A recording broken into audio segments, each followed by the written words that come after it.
Balance छैन। अघि भर्खर त रिचार्ज गरेको, कसरी ब्यालेन्स घट्यो? के तपाईको पनि यस्तै थाहा नै नपाए आफ्नो मोबाइलमा रहेको ब्यालेन्स घटिरहेको त छैन? आफ्नो मोबाइलमा रहेको ब्यालेन्स के कसरी खर्च भइरहेको छ भनी जान्न चाहनुहुन्छ? यदि चाहनुहुन्छ भने कृपया यस भिडियोलाई अन्तसम्म हेरिरहनुहोला। त्यसको लागि हामी हाम्रो कम्प्युटर स्क्रिनमा जाउँ। सबैभन्दा पहिला Ncellको आधिकारिक वेबसाइट www.ncell.xaina.com मा जाउँ। अब हामी Ncellको आधिकारिक वेबसाइटमा छौँ। यस वेबसाइटको माथिल्लो दायाँ कुनामा रहेको यो सेल्फ केयर लगइन आइकनमा क्लिक गरौँ। अब हामी Ncellको वेब सेल्फ केयर पोर्टलमा छौँ। यहाँ हामीले लगइन फर्म देख्न सक्छौँ। अब हामीले हाम्रो Ncell सिमबाट भएको विभिन्न कारोबारहरूको डिटेल यहाँ लगइन गरी हेर्न सक्छौँ। तर लगइनको लागि युजर र पासवर्डको आवश्यकता पर्दछ। त्यसको लागि लगइन फर्मको तल रहेको रजिस्टर योर अकाउन्टमा क्लिक गरौँ। त्यसपछि यसमा मागिएको विवरणहरू यसमा भर्नुपर्ने हुन्छ। मोबाइल नम्बरमा तपाईले आफ्नो Ncellको नम्बर हाल्नुहोला। त्यसपछि अहिलेको यो ओटिपीलाई खाली नै छोडी पासवर्डतिर नै जाउँ, किनभने अहिले नै यो ओटिपी रिक्वेस्ट गरियो भने हामीले तलको विवरण भर्दै गर्दा ओटिपी एक्सपायर भइसक्छ र पुनः अर्को रिक्वेस्ट गर्नुपर्ने हुन्छ। त्यसैले पहिला हामी पासवर्डतिर जाउँ। पासवर्ड हामीले कम्तीमा पनि 15 वटा अक्षरको बनाउनु पर्ने हुन्छ। साथै त्यसमा कम्तीमा 1 वटा क्यापिटल लेटर अनि कम्तीमा 1 वटा स्मल लेटर र कम्तीमा 1 वटा स्पेशल क्यारेक्टर्स जस्तै $#, हुनुपर्ने हुन्छ। अब हामी यस्तै किसिमको एउटा पासवर्ड राखौँ।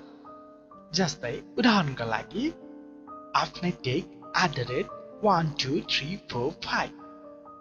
अघि भनिए जस्तै हाम्रो यो पासवर्डमा कम्तीमा 1 वटा क्यापिटल लेटर, स्मल लेटर र स्पेशल क्यारेक्टर राखेका छौँ। त्यसैले हाम्रो पासवर्ड भ्यालिड छ। अब यही पासवर्डलाई पुनः यो पासवर्ड अगेनमा राखौँ।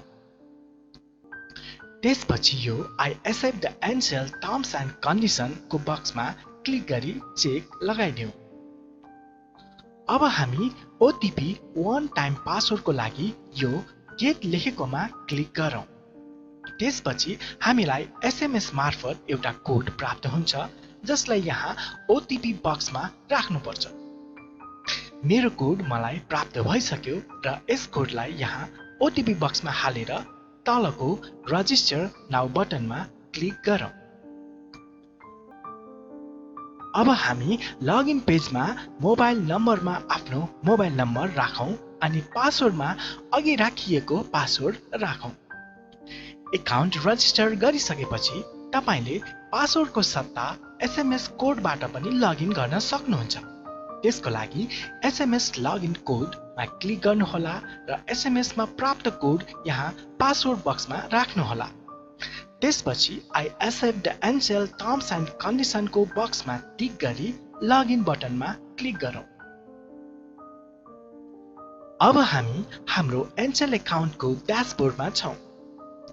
यहाँ हामीले आफ्नो नाम, नम्बर, सिम प्लान, सिममा बाँकी रहेको ब्यालेन्स, डेटा रिमेनिङ लगायतका सबै विवरणहरू देख्न सक्छौँ।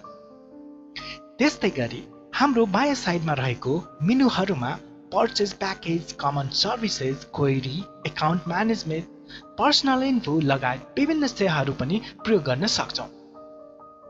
अहिलेलाई हाम्रो सिममा रहेको ब्यालेन्स के कसरी काटियो भन्ने कुरा बुझ्नका लागि हामी यस मेनुमा रहेको क्वेरी मेनुमा क्लिक गरौँ।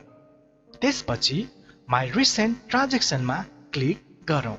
अब हामीले हाम्रो Ncell सिममा हालसालै भएका सबै ट्रान्जेक्सनहरू सजिलै साथ कुन समयमा के प्रयोजनमा खर्च भएको रहेछ यहाँबाट हेर्न सक्छौँ। जस्तै मेरो विभिन्न मितिमा भएका ट्रान्जेक्सनहरू यहाँ देखिएको छ। यदि तपाईलाई थाहा नै नदिई कुनै रकम काटिएको छ भने पक्कै पनि यहाँ तपाईको काटिएको रकम के प्रयोजनमा काटिएको छ देख्न सक्नुहुन्छ। धेरै जस्तो हामीले अनजानमा विभिन्न सेवाहरू जस्तै video plan, data package, colour back tune active गरेका हुन्छौँ अनि त्यही सेवाहरूको बापत हाम्रो ब्यालेन्समा भएको रकम अटोमेटिक रूपमा काटिरहेको हुन्छ। तसर्थ यसरी हामीले हाम्रो Ncell सिममा ट्रान्जेक्सन हेरेर यदि कुनै अनावश्यक सेवाबाट रकम काटिएको रहेछ भने त्यसलाई सजिलै साथ बन्द गरी भविष्यमा फेरि पनि बिना जानकारी ब्यालेन्स काटिनबाट रोक्न सक्छौँ। तपाईलाई हाम्रो यो भिडियो कस्तो लाग्यो? कृपया यस भिडियोको कमेन्ट बक्समा आफ्नो कुराहरू राख्न सक्नुहुन्छ। हामी तपाईको सल्लाह सुझावको व्यग्र प्रतीक्षामा छौँ। साथै यस्तै विभिन्न जानकारीमूलक भिडियोहरूको लागि कृपया हाम्रो यस युट्युब च्यानललाई सब्स्क्राइब गरिदिनुहोला। साथसाथै छेउमा रहेको घन्टी पनि बजाउन नबिर्सिनुहोला। तपाईको दिन शुभ रहोस्। छिट्टै हामी अर्को भिडियोका साथ आउने नै छौँ। तबसम्मको लागि बिदा दिनुहोला। नमस्ते।